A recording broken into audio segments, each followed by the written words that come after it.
For this week's episode of Properties Pints, we are actually in New York in the offices of Ryan Serhant. Hello! Yay, cheers! Cheers, Who guys. I'm sure you recognize from his show Sell It Like Serhant and $1 Million Listing. Yes. So, yeah, thanks for the time today. Yeah, absolutely. Thanks for bringing beer to my office in the middle of the day. Absolutely. It's great. Yeah, It's great for real estate agents. Your coworker, one of your agents was like, "Wait a second, this beer? Is there beer today?" What's going on?" You can smell it. Like, they have that sense.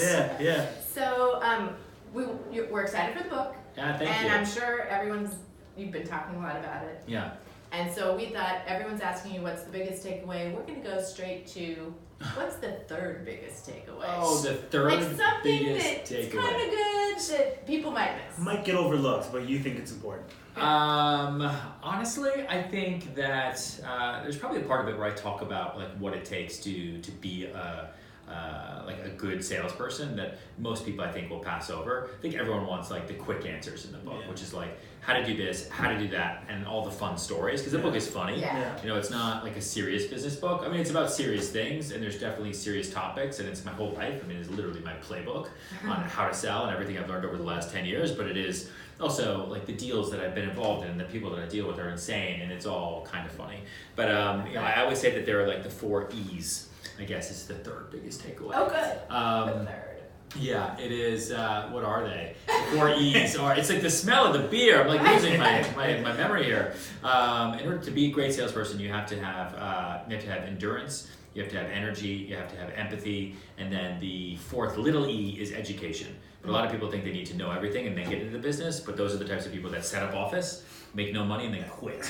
Right? So like you learn on the job, and if people come to me with those first 3 E's and they don't know anything, I can always teach them, or they could learn from someone on the team. And you know, then, but if you have the endurance to stay with it every single day, and you have the energy to wake up and be like, let's go do this, and you're empathetic for what people are going through and how they feel about the home buying and selling process, or the process of buying or selling anything, then you can do incredibly well. That's in the book somewhere. Yeah.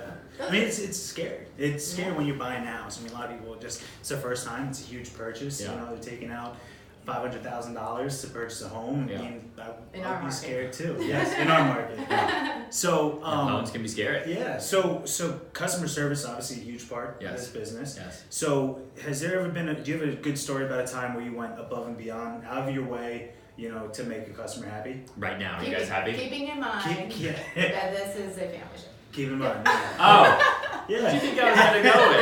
Like I wore my Speedo. Yeah. I mean, listen, we go above and beyond it all the time.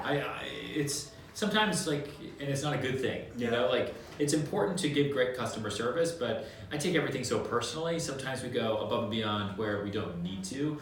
But I will say that, let me try to think of a deal. You know, we have a rental. You know, a lot of our deals are big sale deals. We sell buildings in the city. We have a lot of like listings. We have like $1.1 billion worth of listings right now. But we have a client that I've had forever since I got into the business, and they bought a little apartment I sold to them on the Upper West Side for like $600,000. And since then, I've consistently rented it for them for between $2,700 and $3,300 a month every year. And for 9 months out of the year, I don't hear from them. But for 3 months out of the year, there's a lot of phone calls, a lot of questions about the tenants and everything on this tiny little deal that at the beginning of my career was really, really important. But they won't deal with anybody else. And I'm so like loyal to all of my clients that I don't want them to ever work with anybody else, like because they would leave me if I don't have time for them. And so above and beyond, like I was there last week sweeping up the apartment, and it's tiny and it's small. I'm like, why don't we just sell it? It would be great. But they're like, you know, you've been the same humble Ryan Serhant from the beginning, and so yeah, that's a good example. Yeah. And they were there for you in the beginning too, so you have. They were like without that deal in the beginning, I would have lost my mind. Exactly. Right. I gotta remember how those happy you deals were back in the day. Yeah. Good. Yeah. So lastly, our last question. Sure. So again, on the selling, so if you were, so we're gonna have you practice selling. Oh, okay. All right, let's do it. If you had a little 3-minute show that you, like Properties Pints. Oh, okay. That say you were gonna pitch to a media company. Yeah. How would you do it?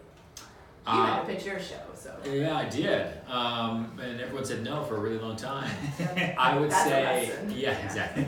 I would say, you have the two things that you have, right? Which is real estate and which is alcohol. And so there's some fun to it as well, right? And so I'm sure there's a lot of different like websites and different social platforms that focus on fun things like beer that have never been involved in real estate before ever.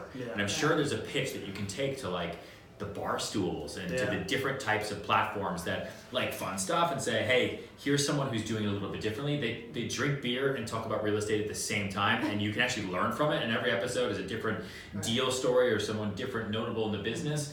That's something that's interesting because what I've learned anyway in like pitching things and myself is everything needs a hook. So you've got a hook now, right, with the beer and the pints, and the hook for other people, like even news outlets and media companies, they're not going to write about the same stuff all the time. It gets so boring.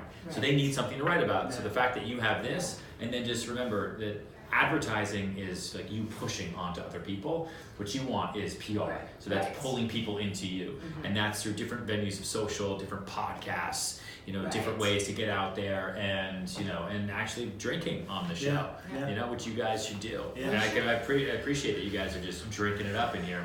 We're trying to hang out. One thing, I think it was from one of your vlog episodes, you were talking about when you first got started, going to Starbucks and picking up clients. What would you say?